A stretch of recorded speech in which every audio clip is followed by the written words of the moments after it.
إن الحمد لله نحمده ونستعينه ونستغفره ونعوذ بالله من شرور أنفسنا ومن سيئات أعمالنا من يهده الله فلا مضل له ومن يضلل فلا هادي له وأشهد أن لا إله إلا الله وحده لا شريك له وأشهد أن محمدا عبده ورسوله يا أيها الذين آمنوا اتقوا الله حق تقاته ولا تموتن إلا وأنتم مسلمون يا أيها الناس اتقوا ربكم الذي خلقكم من نفس واحدة وخلق منها زوجها وبث منهما رجالا كثيرا ونساء واتقوا الله الذي تساءلون به والأرحام إن الله كان عليكم رقيبا يا أيها الذين آمنوا اتقوا الله وقولوا قولا سديدا يصلح لكم أعمالكم ويغفر لكم ذنوبكم ومن يطع الله ورسوله فقد فاز فوزا عظيما أما بعد فإن خير الحديث كتاب الله وخير الهدي هدي محمد صلى الله عليه وسلم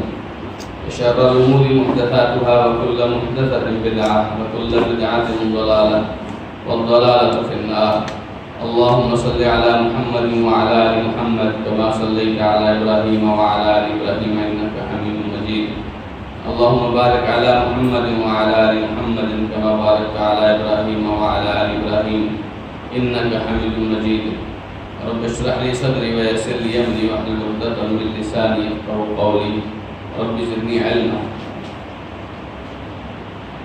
سورہ توبہ کی آیت نمبر 25 میں اللہ سبحانہ وتعالی نے ارشاد فرمایا لقد نصرکم اللہ، یقیناً ضرور اللہ تعالیٰ نے تمہاری مدد کی فی مواطن کثیرۃ، بہت سارے مواقع پر، بہت ساری جگہوں میں اللہ تعالیٰ نے تمہاری مدد کی. ویوم حنین، اور حنین کے دن، اذ اعجبتکم کثرتکم، جب تمہاری کثرت نے تمہیں دھوکے میں ڈال دیا، تمہیں خوش کر دیا. فلم تغنی عنکم شیئا، پھر وہ کثرت تمہیں کچھ فائدہ نہ دے سکے. وضاقت علیکم الارض، اور زمین تم پر تنگ ہو گئی. بما رحبت، وسیع ہونے کے باوجود. ثم ولیتم مدبرین، پھر تم پیٹ پھیر کر بھاگ گئے. یہاں اللہ سبحانہ وتعالیٰ نے اپنے احسانات کا تذکرہ کیا ہے، اور یہ یاد رکھی ہم کچھ بھی ہیں وہ اللہ تعالیٰ کے احسانات کے ساتھ ہیں.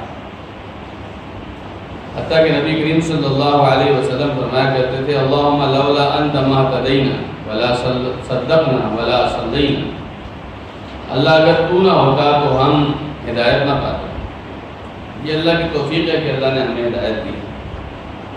اللہ ہم صدقہ بھی نہ کر سکتے، نماز بھی نہ پڑھ سکتے، یہ راستہ اللہ تعالیٰ نے ہمیں دکھایا ہے. تو اللہ تعالیٰ کے ہم پر بہت سارے احسانات ہیں. ان احسانات میں سے ایک احسان یہ ہے کہ بہت ساری جگہوں پر اللہ تعالیٰ نے آپ کی مدد کی.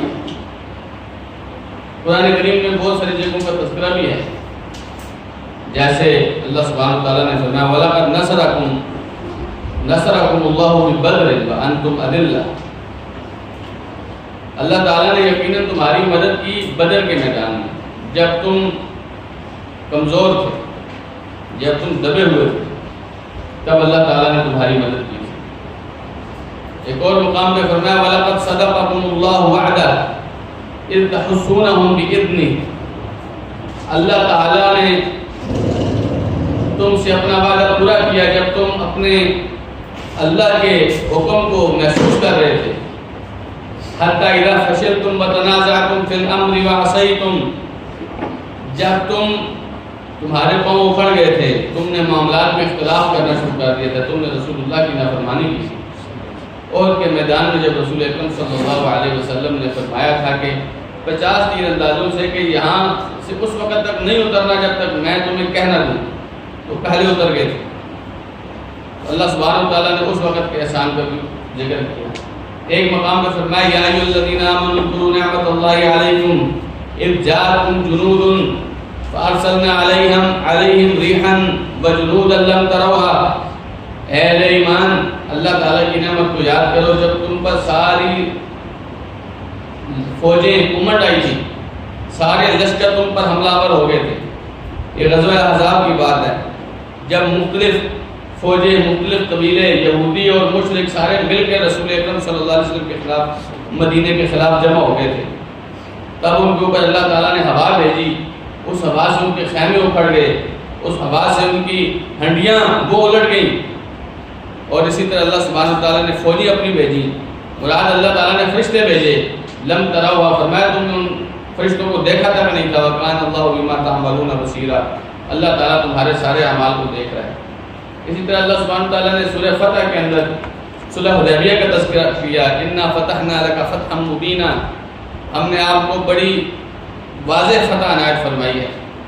جب صلح حدیبیہ کے موقع پر کفار اور آپ آمنے سامنے بیٹھے تھے، یہ وہ کفار تھے جو آپ کو کچھ سمجھتے ہی نہیں تھے، آج آپ سے معاہدہ کرنے پر مجبور ہو گئے تھے۔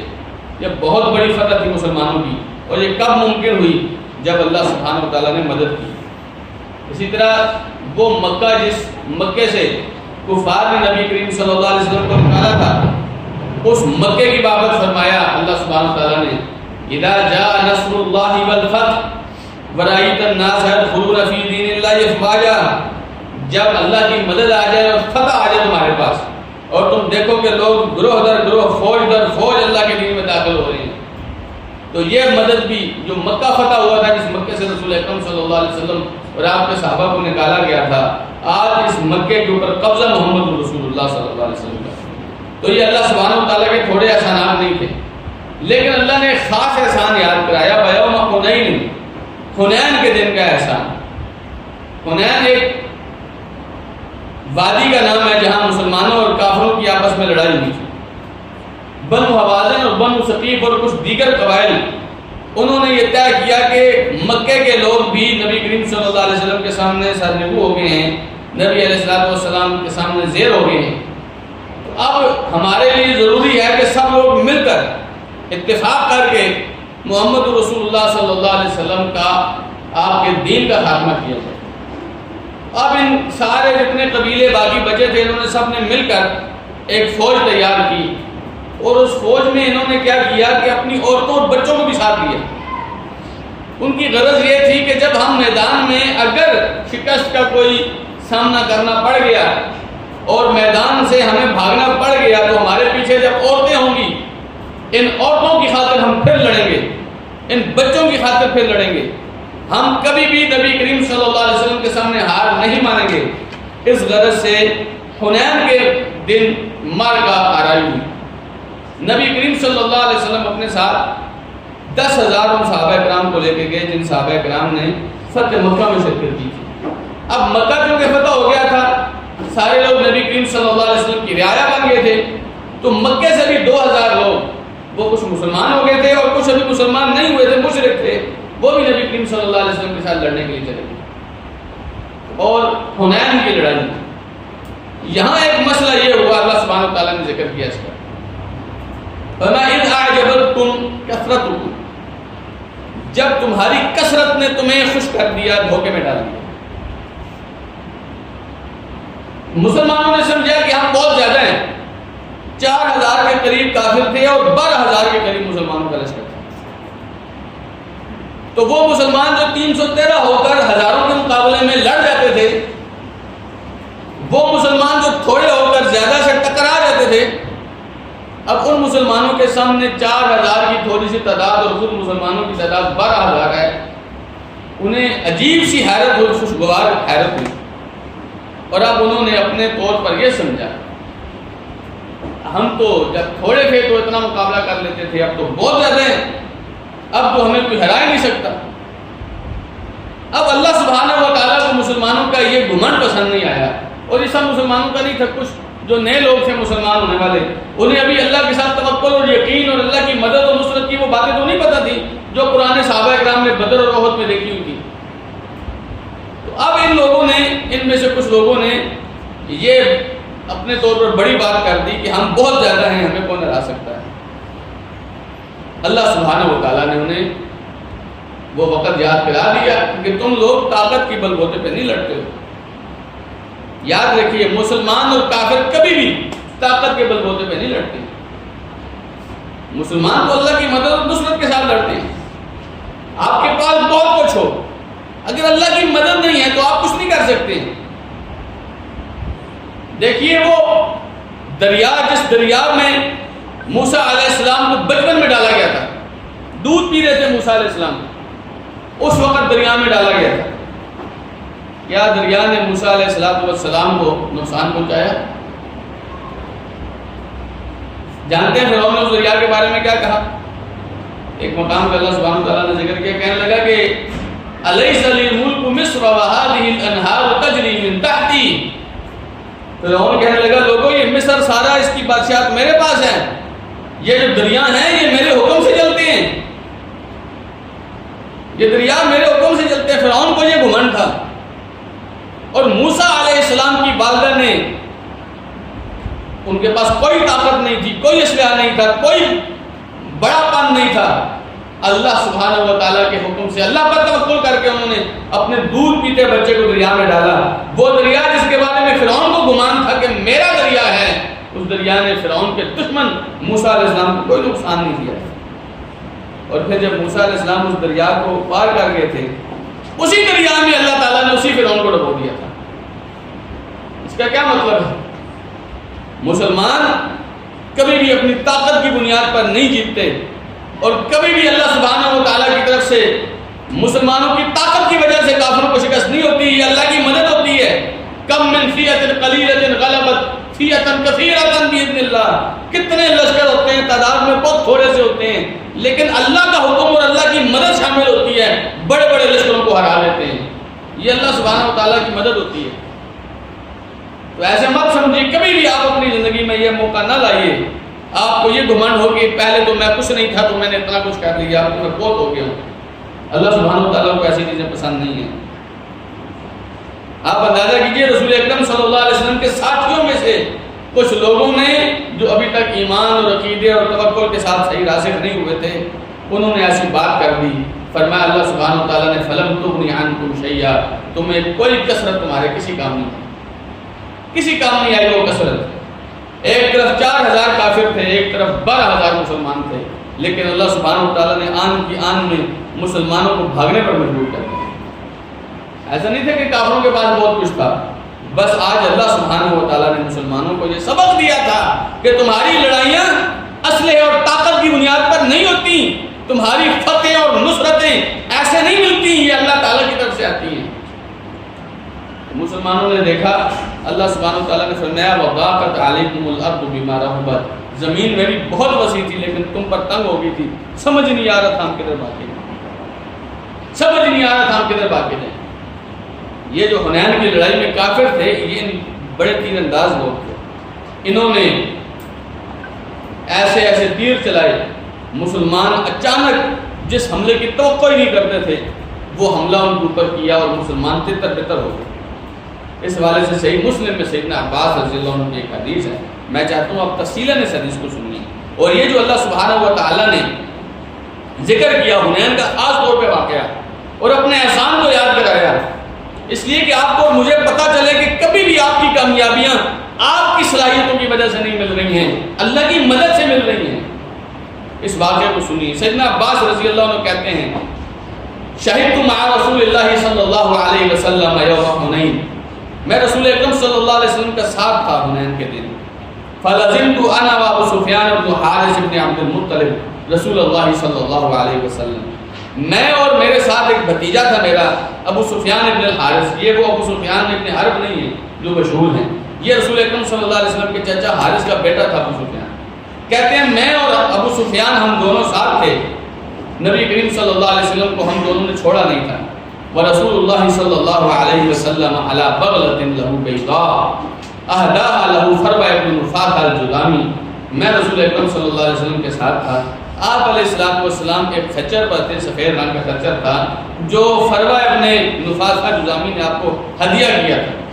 جب مسلمانوں اور کافروں کی ٹکر ہوئی بل المسلمون مدبرین، مسلمان پیٹ پھیر کر بھاگنے لگے. اچانک جب تیروں کی بوچھاڑ ہوئی، اچانک ان لوگوں نے یک باری حملہ کر دیا، مسلمانوں کے پاؤں اکھڑ گئے اور بھاگنے شروع ہو گئے. فطفق رسول اللہ صلی اللہ علیہ وسلم یرقد بغلتہ قبل الکفار. رسول اکرم صلی اللہ علیہ وسلم اپنے خچر کو ایڑ لگا رہے تھے کفار کی طرف. مسلمان بھاگ رہے ہیں لیکن رسول اکرم صلی اللہ علیہ وسلم کفار کی طرف بھاگ رہے ہیں، کفار کے مقابلے کے لیے آگے جا رہے ہیں. کہنے لگے وانا آخر بلجام بغلۃ رسول اللہ صلی اللہ علیہ وسلم اکفھها ارادۃ لا تصرع، میں نبی کریم صلی اللہ علیہ وسلم کے خچر کو پکڑا ہوا تھا میں نے اس ارادے نیت کے ساتھ کہ یہ جلدی بھاگ کے کفار کے اندر نہ گھس جائے۔ ابو سفیان آخر برکاب رسول اللہ صلی اللہ علیہ وسلم، میرے ساتھ جو ابو سفیان تھا اس نے نبی کریم صلی اللہ علیہ وسلم کا کی رکاب پکڑی ہوئی تھی، تو رسول اکرم صلی اللہ علیہ وسلم نے فرمایا اے عباس نادی اصحاب السمرہ، اے عباس سمرہ والے کیکر والے لوگوں کو آواز دو۔ کیکر کا درخت وہ درخت تھا جہاں نبی کریم صلی اللہ علیہ وسلم نے صحابہ کرام سے بیعت کی تھی کہ ہم لڑیں گے یا مریں گے، جو بیعت رضوان کہلاتی ہے، وہ کیکر کا درخت ہے۔ تو نبی کریم صلی اللہ علیہ وسلم نے فرمایا عباس لوگوں میں اعلان کرو وہ کیکر والے درخت کے لوگوں کو بلاؤ جنہوں نے میرے ساتھ بیعت صلی اللہ علیہ وسلم کے ساتھ، وہ کدھر ہیں؟ کہتے ہیں فقال عباس کہتے ہیں عباس رضی اللہ عنہ بڑی اونچی آواز والے تھے، انہوں نے اونچی آواز کے ساتھ اعلان کیا این اصحاب السمرہ، یہ کیکر والے کہاں ہیں؟ ایک روایت میں آتا ہے عباس نے اعلان کیا این اصحاب سورۃ البقرہ، سورۃ البقرہ والے لوگ کہاں ہیں؟ عباس کہتے ہیں فواللہ لکان عطفتهم حین سمعوا صوتی عطفت البقر علی اولادها، وہ لوگ اس طرح تیزی سے رسول اکرم صلی اللہ علیہ وسلم کی طرف آئے جس طرح گائے اپنی اولاد کی طرف بھاگ کے آتی ہے، جس طرح گائے اپنی اولاد کو بچانے کے لیے بھاگ کے واپس آتی ہے۔ لوگوں نے جب رسول اکرم صلی اللہ علیہ وسلم سے وہ بیعت رضوان کا تذکرہ سن لیا، وہ کیکر کے درخت کا تذکرہ سن لیا، بھاگ کے رسول اکرم صلی اللہ علیہ وسلم کی طرف آئے، کہنے لگے یا لبیک یا لبیک۔ نبی کریم صلی اللہ علیہ وسلم نے جب ان کو بلایا فقتلوا الکفار، وہ کفار کے ساتھ ٹکرا گئے، اور انصار کو رسول اکرم صلی اللہ علیہ وسلم نے بلایا یا معاشر الانصار یا معاشر الانصار۔ جب انصار کے لوگ بھی آگے نبی کریم صلی اللہ علیہ وسلم کا گھیراؤ بھی کر لیا، کفار سے بھی ٹکرا گئے، نبی کریم صلی اللہ علیہ وسلم اپنے خچر سے نیچے اترے، آپ نے کچھ کنکر لیے، کچھ کنکر لے کے آپ نے کافروں کی طرف پھینکے، جو ہی پھینکے ایک روایت میں آتے آپ نے فرمایا انہزموا ورب محمد کے رب کی قسم یہ شکست کھا گئے ہیں کافر، محمد کے رب کی قسم یہ کافر شکست کھا گئے ہیں۔ ایک حدیث میں آتا ہے آپ نے فرمایا شاہت الوجوہ، یہ چہرے ناکام ہو گئے ہیں جنہوں نے محمد رسول اللہ صلی اللہ علیہ وسلم سے ٹکر دی۔ جو ہی کنکریاں پڑی، عباس رضی اللہ عنہ کہتے ہیں کوئی آدمی بھی ایسا نہیں تھا کافروں میں سے جس کی آنکھ میں ان کنکریوں یا اس مٹی کی جو ہے نا وہ ریزے نہ پہنچی، اور وہ لوگ پیٹ پھیر کے بھاگنے لگ گئے۔ کہتے ہیں میں دیکھ رہا تھا کافروں کی ہمت اور قوت آہستہ آہستہ کم ہو رہی تھی اور آخر کار وہ بھاگ گئے۔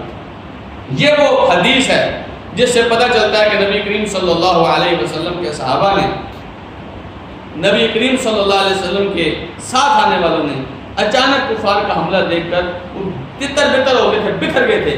یہاں ایک اور حدیث میں آتا ہے، صحیح بخاری کی حدیث ہے، نبی کریم صلی اللہ علیہ وسلم فرما رہے تھے انا النبی لا کذب انا ابن عبد المطلب، میں نبی ہوں، میں جھوٹا نہیں ہوں، میں عبد المطلب کا بیٹا ہوں۔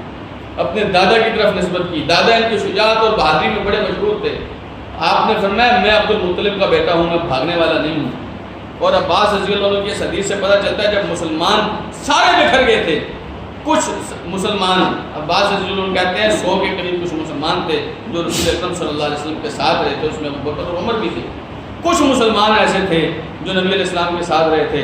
تب ان کچھ مسلمانوں کے ساتھ نبی کریم صلی اللہ علیہ وسلم عین میدان میں کھڑے رہے، بلکہ کفار کی طرف پیش قدمی کر رہے تھے کہ ان کے ساتھ میں ٹکر لوں۔ یہ شجاعت اور بہادری تھی رسول اکرم صلی اللہ علیہ وسلم۔ لیکن مسلمانوں کو ان کی اس بات نے نقصان پہنچایا جو انہوں نے کہی تھی کہ آج ہماری تعداد کے مقابلے میں ان کی تعداد کچھ بھی نہیں ہے، آج ہم ان کو فوراً شکست دے دیں گے۔ لیکن اللہ سبحانہ و تعالیٰ نے مسلمانوں کو یہ سبق دیا کہ کبھی بھی آپ کو کامیابیاں آپ کی صلاحیتوں، آپ کی قوت اور طاقت کے بل بوتے پر نہیں ملتی، کامیابیاں جو ملتی ہیں وہ اللہ سبحانہ و تعالیٰ کی طرف سے۔ تو یہ حنین کی لڑائی میں اللہ تعالیٰ کی مدد تھی۔ یہاں اللہ سبحانہ و تعالیٰ نے فرشتے بھی بھیجے تھے، یہاں اللہ سبحانہ و تعالیٰ نے کافروں کے دلوں میں مسلمانوں کا روب بھی ڈالا تھا، یہاں اللہ سبحانہ و تعالیٰ نے رسول اکرم صلی اللہ علیہ وسلم کا معجزہ بھی دکھایا۔ آپ نے کنکریاں پھینکی اور کافروں کی ہر آنکھ میں یہ کنکریاں اور یہ مٹی پہنچی تھی۔ اللہ سبحانہ و تعالیٰ نے اس کا تذکرہ قرآن کریم میں بھی کیا ہے، وَمَا رَمَيْتَ إِذْ رَمَيْتَ وَلَكِنَّ اللَّهَ رَمَىٰ۔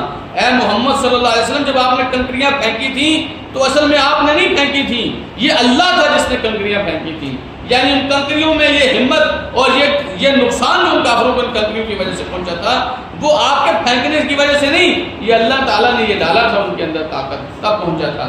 تب نبی کریم صلی اللہ علیہ وسلم کے ارد گرد سے کہ مسلمان جمع ہونا شروع ہو گئے اور کافروں کی طاقت کمزور ہونا شروع ہو گئی، کافر شکست کھا کے بھاگ گئے۔ اب اس لڑائی میں مسلمانوں کو بہت زیادہ مال غنیمت ملا، بہت زیادہ انہوں نے کافروں کے بچوں کو، کیونکہ وہ بچے اور عورتیں ساتھ لائے تھے، تو جتنے بچے اور عورتیں تھیں سب کو قیدی بنا لیا۔ اب تقریباً 20 دن گزرے تھے کہ یہ لوگ واپس آ گئے رسول اکرم صلی اللہ علیہ وسلم کے پاس۔ اب یہ جو بھاگ کے گئے تھے جنگ چھوڑ کے، انہوں نے نبی کریم صلی اللہ علیہ وسلم کے پاس آ کر مسلمان ہو گئے، توبہ کی اور نبی کریم صلی اللہ علیہ وسلم سے درخواست کرنے لگے کہ ہمیں آپ ہمارا جو آپ نے مال یا قیدی بنائے ہیں وہ واپس کر دیں۔ نبی کریم صلی اللہ علیہ وسلم نے فرمایا، آپ نے فرمایا تم نے آنے میں بہت دیر کر دی، میں نے تمہارا انتظار کیا تھا، مجھے پتا تھا تم آؤ گے، لیکن تم نے بہت دیر کر دیا ہے، میں نے قیدی بھی اور مال بھی لوگوں میں تقسیم کر دیا ہے۔ ہاں اب یہ بات ہے، تم چاہو تو قیدی واپس لے لو یا مال واپس لے لو، دونوں میں سے ایک چیز ملے گی، کیونکہ جن مجاہدوں نے اپنا خون لگایا تھا، جن مجاہدوں نے اپنا ساتھ گھر کی بازی لگائی تھی، جن کے گھروں میں سے لوگ شہید ہوئے تھے، اب ان کو مال بھی ملا تھا، قیدی بھی ملے تھے، تو نبی کریم صلی اللہ علیہ وسلم نے یہ سوچا کہ میں ان میں سے کوئی ایک چیز ان سے واپس لے لیتا ہوں، باقی لینا مناسب نہیں ہے۔ اب نبی کریم صلی اللہ علیہ وسلم نے انہوں نے کہا جی ہمیں اب قیدی واپس کر دیں، ہمارے بیوی بچے واپس کر دیں، مال آپ رکھ لیں۔ تب نبی کریم صلی اللہ علیہ وسلم نے مال رکھ لیا لوگوں کے پاس، لیکن آپ نے لوگوں سے درخواست کی کہ آپ اپنے قیدی واپس کر دیں۔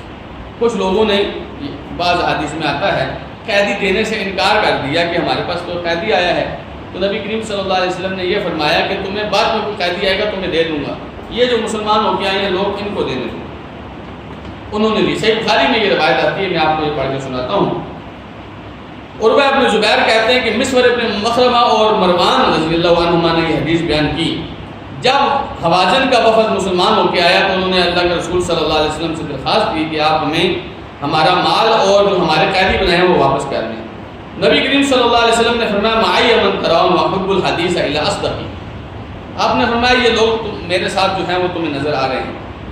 یہاں آپ نے ایک بات فرمایا، آپ نے فرمایا وحب الحدیث الی اصدقہ، میرے نزدیک سب سے سچی بات وہ ہوتی ہے، سب سے صحیح بات وہ ہوتی ہے جو سب سے سچی بات ہوتی ہے، یعنی میں تم سے کھلی بات کروں گا، کوئی ڈھکی چھپی بات نہیں ہے۔ فاختاروا احدى الطائفتين، دونوں چیزوں میں سے ایک چیز لے لو، اما السبج و اما المال، یا قیدی لے لو یا مال لے لو۔ تو آپ نے فرمایا وقد كنت استأنيت بكم، میں نے تمہارا بڑا انتظار کیا تھا۔ وكان انظرهم رسول الله صلی اللہ علیہ وسلم، انظرهم رسول الله صلی اللہ علیہ وسلم 12 لیلہ، کہتے ہیں کہ نبی کریم صلی اللہ علیہ وسلم نے 10 سے زیادہ دن ان کا انتظار کیا تھا۔ حین قفل من الطائف، جب رسول اکرم صلی اللہ علیہ وسلم طائف سے واپس آئے، فلما تبین لهم ان رسول اللہ صلی اللہ علیہ وسلم غیر راد الیہم لا الا احدى الطائفتین، جب انہیں پتہ چلا کہ رسول اکرم صلی اللہ علیہ وسلم دونوں چیزیں نہیں دیں گے، ایک ہی چیز دیں گے، کہنے لگے فإنا نختار سبینا، ہمیں ہمارے قیدی واپس کر دیں۔ تو رسول اکرم صلی اللہ علیہ وسلم کھڑے ہوئے، آپ نے اللہ تعالیٰ کی حمد و ثنا بیان کی، پھر فرمایا فإن إخوانكم قد جاؤنا تائبین، آپ کے یہ بھائی جن سے ہم نے لڑائی کی تھی یہ توبہ کر کے واپس آ گئے ہمارے پاس۔ وإني قد رأيت أن أرد إليهم سبيهم، مجھے لگ رہا ہے کہ ہمیں ان کے قیدی واپس کر دینے چاہیے۔ فمن أحب منكم أن يطيب ذلك فليفعل، تم میں سے جو یہ پسند کرتا ہے کہ مرضی سے خوشی سے واپس کر دے تو وہ کر دے۔ ومن أحب منكم أن يكون على حظه حتى نعطيه إياه من أول ما يفيء الله علينا فليفعل، جو یہ چاہتا ہے کہ قیدی واپس کرنے کے بدلے ہم سے کچھ قیدی لے گا تو جب پہلی ہماری اس کے بعد پہلی جنگ میں کوئی بھی قیدی ہمارے پاس آئے ہم آپ کو دے دیں گے۔ لوگ کہنے لگے قد طیبنا لک ذالک یا رسول اللہ، اللہ کے رسول ہم اپنی خوشی سے خوش دلی سے آپ کو دیتے ہیں۔ انا لا، آپ علیہ الصلوۃ والسلام نے فرمایا انا لا ندری من اذن منکم فی ذالک ممن لم یأذن، آپ نے فرمایا مجھے نہیں پتا کون مرضی سے دے رہا ہے کون مرضی سے نہیں دے رہا، تم سارے جاؤ ایسے کرو اپنے اپنے قبیلے کے بڑے لوگوں کے پاس، جب ان کو دو وہ تم سے لے کے آئیں گے تو ہمیں دیں گے۔ تب انہوں نے رسول اکرم صلی اللہ علیہ وسلم کو لا کے دیا اور آپ نے ان کے قیدی واپس کرایا۔ یہاں ایک اہم بات کی طرف اشارہ کرنا بہت ضروری ہے، وہ بات یہ ہے کہ نبی کریم صلی اللہ علیہ وسلم آپ نے جب یہ قیدی تو واپس کر دیے، لیکن یہ جو مال تھا، اس مال میں آپ نے کیا کیا کہ مکے کے اندر جو 2000 لوگ آپ کے ساتھ آئے تھے لڑائی کے لیے، ان 2000 لوگوں کو نبی کریم صلی اللہ علیہ وسلم نے بہت زیادہ فراوانی کے ساتھ مال دیا۔ 100 اونٹ آپ علیہ السلام نے ایک ایک بندے کو دیے، 100 اونٹ دیے۔ اور جو آپ کے ساتھ مدینے سے آئے تھے لوگ، ان لوگوں کو نبی کریم صلی اللہ علیہ وسلم نے زیادہ کچھ نہیں دیا۔ تو مدینے کے جو لوگ تھے، انصار جو لوگ تھے، یہ لوگ، ان کے نوجوانوں نے جو جذباتی سے ہوتے ہیں، آپس میں باتیں کرنا شروع کر دیں کہ ان کافروں کو کل تک ہم قتل کر رہے تھے نبی کریم صلی اللہ علیہ وسلم کے ساتھ میں، آج یہ کافر مسلمان ہوئے ہیں تو نبی کریم صلی اللہ علیہ وسلم نے ہم سے بھی زیادہ ان کو مال و دولت سے نواز دیا۔ یعنی نبی علیہ الصلوۃ والسلام اب انہیں ترجیح دینا شروع ہو گئے ہیں، نعوذ باللہ۔ ان کے ذہن میں، نوجوان ہوتے ہیں، جذباتی لوگ ہوتے ہیں، ان کے ذہن میں یہ خیال آیا۔ نبی کریم صلی اللہ علیہ وسلم نے ان سب کو جمع کیا۔ جمع کرنے کے بعد آپ نے یہ بات فرمائی، آپ نے فرمایا پہلی بات تو یہ ہے کہ کوئی باہر کا بندہ نہیں ہونا چاہیے، میں صرف انصار سے بات کروں گا۔ سارے انصار کے لوگ آئے، آپ نے پہلے پوچھا کہ انصار کے علاوہ تو کوئی نہیں ہے؟ کہنے لگے جی یہ ایک بھانجا ہے ہمارا۔ مراد یہ تھی کہ رسول اکرم صلی اللہ علیہ وسلم خود موجود ہیں، نبی کریم صلی اللہ علیہ وسلم کی جو والدہ تھی وہ مدینے سے تھی، تو کہنے لگے کہ ہمارا ایک بھانجا ہے، باقی کوئی بھی نہیں۔ آپ نے فرمایا کوئی بات نہیں، بھانجا لوگوں کے ساتھ ہی ہوتا ہے۔ پھر آپ علیہ الصلوۃ والسلام نے فرمایا میں نے یہ بات سنی ہے، آپ لوگوں نے یہ بات کہی ہے کہ نبی علیہ الصلوۃ والسلام نے اپنے رشتہ داروں کو، جو مکے کے لوگ تھے، اپنے قبیلے کے لوگ تھے، ان کو بہت مال دیا اور ہمیں کچھ نہیں دیا۔ وہ لوگ سارے سر جھکائے بیٹھے تھے، پھر آخرکار کہنے لگے اللہ کے رسول ہمارے جو نئے نئے لڑکے ہیں انہوں نے بات کی ہے تو ہم نے ارادتاً یہ بات نہیں کی۔ آپ نے فرمایا تم کر سکتے ہو یہ بات، تم یہ بھی کر سکتے ہو کہ جب نبی کریم صلی اللہ علیہ وسلم کو مکے سے نکالا گیا تھا ہم نے ان کو پناہ دی تھی، جب نبی کریم صلی اللہ علیہ وسلم اکیلے تھے تو ہم ان کے ساتھ کھڑے ہوئے تھے، جب نبی کریم صلی اللہ علیہ وسلم اور آپ کے صحابہ کے پاس کچھ نہیں تھا ہم نے اپنا مال اور دولت کے دروازے کھولے تھے ان کے لیے۔ تم کہہ سکتے ہو جب نبی علیہ الصلوۃ والسلام نے ان کے احسان ان کے سامنے گنوائے تو انصار کے لوگ وہ رونے لگے۔ وہ لوگ نبی علیہ الصلوۃ والسلام سے دل و جان سے زیادہ پیار کرتے ہیں، رونے لگے، کہنے لگے اللہ کے رسول ہمیں معاف کر دیں، ہمارے لڑکوں نے ایسی بات۔ نبی کریم صلی اللہ علیہ وسلم نے فرمایا تمہیں کیا لگتا ہے آج میں نے ان کو مال دیا ہے تو میں ان کا ہو گیا ہوں؟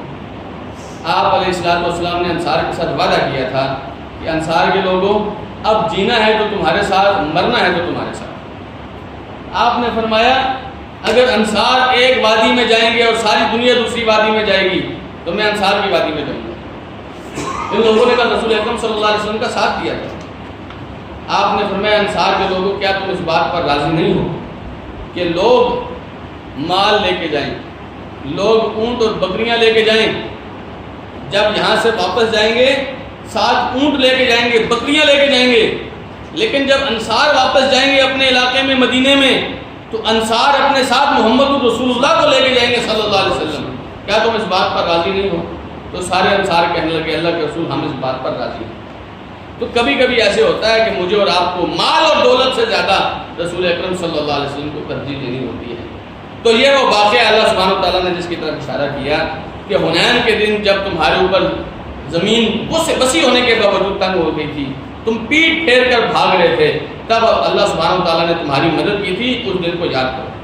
پھر اللہ سبحانہ و تعالیٰ نے فرمایا ثم انزل اللہ سکینتہ علی رسولہ وعلی المؤمنین، پھر اللہ تعالیٰ نے سکینت اپنی نازل کی رسول اکرم صلی اللہ علیہ وسلم پر اور مومنوں پر، وانزل جنودا لم تروها، اور ایسی فوجیں اتاری جنہیں تم نے نہیں دیکھا، وعذب الذین کفروا، اور کافروں کو عذاب سے دوچار کیا، وذالک جزاء الکافرین، اور کافروں کا یہی بدلہ ہے۔ مراد کیا ہے کہ کافروں کو اللہ سبحانہ تعالیٰ نے تمہارے ہاتھوں سے عذاب دیا، وہ کافر جنہوں نے میدان مار لیا تھا تمہارے لوگوں نے ان کافروں کو دوبارہ شکست دی۔ دیکھیے میں نے پہلے ذکر کیا تھا اللہ تعالیٰ اہل ایمان کی ہمت اور حوصلہ بڑھانا چاہ رہے ہیں۔ اللہ سبحانہ تعالیٰ کے لیے بات کوئی مشکل نہیں ہے کہ ایک فرشتہ ایک پر مارے اور یہ سارے کافر شکست سے دوچار ہو جائے، لیکن نہیں، اللہ نے مسلمانوں کے ہاتھوں سے انہیں شکست دی تھی، اور یہ عذاب جو اس کا اللہ تعالیٰ نے تذکرہ کیا مسلمانوں کے ہاتھوں سے ان کو ملا تھا۔